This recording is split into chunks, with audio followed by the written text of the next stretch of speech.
కాంతారా అడవిలో ఆ పాత బంగళా, దాని లోపల చీకటి ఎంత దట్టంగా ఉందంటే ఊపిరాగినట్టుంటుంది. రోనిత్ బంగ్లా ముందు నిలబడి ఉంటాడు. భయం ఇంకా కన్ఫ్యూజన్లో ఉంటాడు. ఒక ముసలాయన, అతని కళ్ళు ఎర్రగా ఉంటాయి, బంగళా లోపలి నుంచి తనని సైగలతో పిలుస్తూ ఉంటాడు. బాబా, నాకసలు ఏం చేయాలో అర్థం కావడం లేదు. రోనిత్, నా మాట విను. ఆ బంగళాలకు వెళ్ళొద్దు నాయనా. అక్కడ ఉన్నది మనిషి కాదు, అది ఒక రాక్షస నీడ. రోనిత్ ఆలోచనలో పడతాడు. ఏం చెయ్యాలో అర్థం కాదు. అప్పుడే సూర్యుడు ఉదయిస్తాడు. ఆ ముసలాయన ఒక్క క్షణంలోనే చీకటిలో విలీనమైపోతాడు. తాతగారు!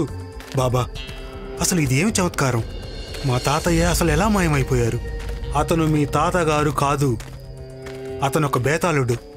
సూర్యుడు మొదటి కిరణంతో అతని శక్తి క్షీణించిపోయింది. అతను మాయమైపోయాడు. కానీ అతను అచ్చంగా మా తాతగారిలాగే ఎందుకు కనిపిస్తున్నాడు? దీని వెనక ఒక పెద్ద కథే ఉంది. నా ఆశ్రమానికి పద, నేను నీకు మొత్తం చెప్తాను. రోనిత్, రియా ఇంకా సమీర్ బాబా వెనకాలే ఆశ్రమానికి బయలుదేరి వెళ్తారు. అక్కడ కాంతారా భయంకరమైన రహస్యం బయటపడబోతోంది. బాబా ఆశ్రమంలో రోనిత్, రియా ఇంకా సమీర్ వారి ముందు కూర్చుని ఉంటారు. బాబా కాంతారా అడవి భయంకరమైన రహస్యం కథ చెప్పడం మొదలు పెడతారు. రానిత్, మీ తాతగారు నారాయణమూర్తి భగవంతుడి కాంతారాకి అతి గొప్ప భక్తుడు. మూర్తి నారాయణ్ భగవంతుడు కాంతారా గుడి ముందు నిలబడి ఉన్నాడు. అతని చేతిలో పూజా పళ్ళెం ఉంది. అందులో దీపం వెలుగుతూ ఉంది.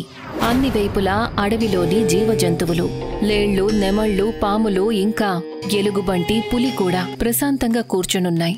అన్నీ భగవంతుడు కాంతారా దగ్గర ఆశీర్వాదం తీసుకుంటున్నట్టు. జంతువులు ఇంకా గ్రామస్తులు ఒకచోట చేరి కూర్చుని ఉంటారు. భక్తిలో నిమగ్నమై ఉంటారు. భగవంతుడా కాంతారా, ఓ అడవి స్వామి, ఈ భూమికి రక్షకుడా, నీ భక్తులను, అడవిని, ఇక్కడి జీవజంతువులను నీ శక్తితో అలౌకికం చెయ్యి. మూర్తి నారాయణ మంత్రాన్ని జపిస్తాడు. దీపం వెలుగు అడవిలోని చీకటిని చీరేస్తుంది. గుడిలో ఉన్న విగ్రహం కళ్ళు జీవం పోసుకున్నట్టుగా అనిపిస్తుంది. అదే సమయంలో అడవిలో ఒక భయంకరమైన బేతాళుడు కూడా ఉండేవాడు. మీ తాతగారికున్న భక్తి యొక్క శక్తి వల్ల అతను ఏ జీవజంతువులకు కూడా కష్టం కలిగించలేకపోయేవాడు. కానీ ఒకసారి అతను అవకాశం చూసుకొని మూర్తి నారాయణ మీద దాడి చేశాడు. మూర్తి నారాయణ్ తన ఆశ్రమం బయట తిరుగుతూ ఉంటాడు. అప్పుడే ఒక కొమ్మకు తన జంజం ఇరుక్కొని తెగిపోతుంది. ఎప్పుడైతే జంజం తెగిపోతుందో బేతాళుడి ఎర్రని కళ్ళు చీకటిలో మెరుస్తాయి. అతను హరిశ్చంద్రుడి మీదకు దూకుతాడు. తన పదునైన పళ్లతో అతని పీకను చీరేస్తాడు. రక్తపు ధార అడవంతా కూడా విస్తరిస్తుంది. కానీ బాబా, మా తాతగారు గనుక చనిపోతే ఆ బేతాళుడు అచ్చం మా తాతలాగానే ఎందుకు కనిపిస్తున్నాడు? అతను మీ తాతగారి మృతదేహంలోకి ప్రవేశించాడు, ఆ శరీరాన్ని ధరించాడు. ఇప్పుడు అతను అందరికీ ఆరోపంలోనే కనిపిస్తున్నాడు. కథను వింటూ వింటూ సాయంత్రం అయిపోతుంది. సూర్యుడు అస్తమించగానే అడవిలో భయంకరమైన శబ్దాలు, జనాల అరుపులు, ఆకుల శబ్దాలు వినిపిస్తూ ఉంటాయి. రోనిత్, రియా ఇంకా సమీర్ భయంతో వణికిపోతూ ఉంటారు. భయపడాల్సిన అవసరమే లేదు. నా ఆశ్రమం పవిత్రమైన రేఖతో సురక్షితంగా ఉంది. బేతాళుడు ఇక్కడి వరకు రాలేడు. కానీ జాగ్రత్త, ఎవరు కూడా బయటికి వెళ్ళకూడదు. రేఖను దాటిన వెంటనే దాని పవిత్రతకు భంగం కలుగుతుంది. బేతాళుడు ఇంకా విచిత్రమైన చేష్టలు చేసే అబ్బాయి ఆశ్రమం దగ్గర తిరుగుతూ ఉంటారు. బేతాళుడు ఆశ్రమంలోకి ప్రవేశించే ప్రయత్నం చేస్తాడు. కాని ఆ రేఖల శక్తితో కాలిపోతూ ఉంటాడు. నేను ఆ ఆశ్రమంలోకి ప్రవేశించలేను, కానీ నువ్వైతే వెళ్ళగలవు కదా. నువ్వు మానవుడివి, వెళ్ళు, ఆ రేఖను ఛేదించు. ఆ తర్వాత నేను లోపలికి ప్రవేశిస్తాను. ఆ అబ్బాయి సైలెంట్ గా ఆశ్రమంలోకి ప్రవేశిస్తాడు. అప్పుడే రియా అతన్ని చూస్తుంది. బాబా, ఆ అబ్బాయి అదే విచిత్రమైన చేష్టలు చేస్తుంటాడు కదా. జాగ్రత్త, అతను రేఖల సరిహద్దులకు భంగం కలిగించాడు. అప్పుడే బేతాళుడు ఆశ్రమంలోకి ప్రవేశిస్తాడు. అతని ఎర్రని కళ్ళు మెరుస్తూ ఉంటాయి. అతను ఎంతో భయంకరంగా నవ్వుతూ ఉంటాడు. ఒక్కసారిగా రోనిత్ మీదకు దూకుతాడు. కాని బాబా విభూదిని చల్లి అతన్ని కాపాడతాడు. బేతాళుడు సమీర్ కాళ్లను పట్టుకుంటాడు. అతన్ని లాక్కుంటూ పాత బంగళా వైపు పారిపోతాడు. బాబా, నా స్నేహితుణ్ణి కాపాడండి. ఇప్పుడు నేను నీ స్నేహితుణ్ణి బేతాళుడి బారి నుండి తప్పించలేను. ఆ రక్తం బేతాళుడికి 108 మందిని బలివ్వబోతుంది. ఇప్పటికే 106 బలులు పూర్తయ్యాయి. 108 బలులు పూర్తయితే అతను చాలా శక్తివంతుడైపోతాడు. అప్పుడు నేను కూడా నిన్ను రక్షించలేను. పారిపో, నీ ప్రాణాల్ని కాపాడుకో. లేదు బాబా, నా స్నేహితుడు చనిపోయాడంటే నేను ఇంటికి వెళ్ళి నా మొహాన్ని ఎలా చూపించగలను? నేను ఇక్కడికి ప్రాజెక్ట్ లీడ్ చేయటానికి వచ్చాను. నా తోటి వాళ్ళను కూడా కాపాడలేకపోయాను. రోనిత్ తన స్నేహితుల కోసం ఏడ్చి ఏడ్చి కళ్ళు తిరిగి పడిపోతాడు. రోనిత్ లేవలేదు, స్పృహ తప్పి పడిపోయాడు. తనకి మళ్లీ ఒక భయంకరమైన కల రావటం మొదలవుతుంది.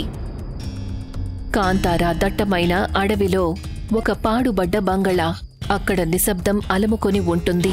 ఎవరో ఒక భయంకరమైన గొంతుతో రోనిత్ ని పిలుస్తూ ఉంటారు. రోనిత్, రోనిత్, రోనిత్. రోనిత్ ఆశ్చర్యపోయి లేస్తాడు. భయంతో అతనికి ఊపిరి ఆగిపోతుంది. రోనిత్, బాబు ఏమైంది? నాకసలు ఏమీ అర్థం కావడం లేదు. బాబా, ప్రతిసారి అదే పాత బంగళా కళ. ఈ కళ నాకు మళ్ళీ మళ్ళీ ఎందుకు వస్తుంది? దానికి నాతో ఏమి సంబంధం ఉంది?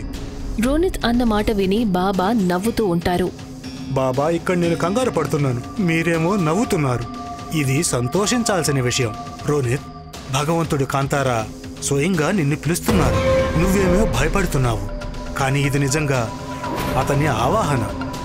భగవంతుడు కాంతారా? కానీ ఆ పాత బంగళాలో ఎందుకు? అక్కడ బేతాళుడు ఉంటాడు కదా. బేతాళుడు భగవంతుడు కాంతారా విగ్రహాన్ని బంధించి ఉంచాడు. ఎవరూ కూడా ఆయనకి పూజ చేయకూడదు అని. కాంతారా తన భక్తులను స్వయంగా పిలుస్తారు. అతన్ని ఆయన నిన్ను పిలుస్తున్నారు. కానీ బాబా, అక్కడ బేతాళుడు ఉన్నాడు. నువ్వు గనక నీ స్నేహితుల్ని కాపాడాలనుకుంటే భగవంతుడి కాంతారాని శరణు వేడి వెళ్ళాలి. బాబా చెప్పిన మాట విని రోనిత్ ఇంకా రియా అతనితో పాటు పాత బంగళాకి వెళ్తారు. రాత్రి నిశ్శబ్దం. రోనిత్ ఇంకా రియా బాబాతో పాటు పాత బంగళాకి వెళ్తారు. అక్కడ బేతాళుడు రక్త బేతాళుడి విగ్రహం ముందు తంత్ర సాధనలో లీనమై ఉంటాడు. బూడిదతో తయారైన తలకిందుల త్రికోణం, దాని మధ్యలో సమీర్ ఇంకా విచిత్రమైన అబ్బాయి స్పృహ లేకుండా ఉంటారు. జంగల్ సన్నాదతి శక్తి దేహి మే స్వామిన్నాగచ్చతి భయంకరః. తన స్నేహితుడి పరిస్థితిని చూసి రోనిత్ కంటతడి పెట్టుకుంటాడు. బాబా తనని సైలెంట్గా ఉండమని సైగ చేస్తారు. ముగ్గురు సైలెంట్గా బంగళాలో భగవంతుడు కాంతారా విగ్రహం వెతకటం మొదలు పెడతారు. ఒక గదిలో మొత్తానికి వాళ్ళకి విగ్రహం కనిపిస్తుంది. ఇక్కడే ఉంది భగవంతుడు కాంతారా విగ్రహం. రోనిత్, పూజకు ఏర్పాట్లు చేయి. బేతాళుడు తంత్ర సాధనలో మునిగి ఉంటాడు. కానీ అతనికి తెలిసిపోతుంది బంగళాలోకి ఎవరో వ్యక్తి ప్రవేశించాడని. అతను తన ఆసనం నుంచి లేస్తాడు. గాలిలో అటూ ఇటూ తిరుగుతూ ఆ గదిలోకి చేరుకుంటాడు. అక్కడ రోనిత్ ఇంకా రియా ఉంటారు. బేతాళుడు వాళ్ళని చూసి ఒక భయంకరమైన నవ్వు నవ్వుతాడు. బాబా, మమ్మల్ని కాపాడండి. బలివ్వడానికి ఒక వ్యక్తి తక్కువయ్యాడు. ఇక ఇక్కడ మీరు ముగ్గురు స్వయంగా బయలుదేరి వచ్చారు. బేతాళుడు రోనిత్ పీక పట్టుకొని అతన్ని గాలిలోకి లేపుతాడు. రోనిత్ మెడ మీద నుంచి రక్తం కారుతుంది. అది భగవంతుడు కాంతారా విగ్రహం మీద పడుతుంది. ఎప్పుడైతే రక్తం విగ్రహాన్ని తాకుతుందో అప్పుడు రోనిత్ భగవంతుడు కాంతారా రూపంలోకి మారతాడు. అది చూసి బేతాళుడు భయపడతాడు. పారిపోవటం మొదలు పెడతాడు. భగవంతుడు కాంతారా అతని వెనుక పరిగెడతాడు. వారి శరీరం నుంచి వచ్చిన ఆ ప్రకాశం బేతాళుడిని కాల్చి బూడిద చేస్తుంది. బేతాళుడు కాలిపోగానే సమీర్ ఇంకా ఆ విచిత్రమైన అబ్బాయి స్పృహలోకి వచ్చి లేస్తారు. ప్రణామాలు ప్రభు, అంతా మంచి జరుగుతుంది. బేతాళుడు నాశనమైన తరువాత రోనిత్ తన అసలు రూపంలోకి తిరిగి వస్తాడు. బాబా, నాకొక విషయం అర్థం కాలేదు.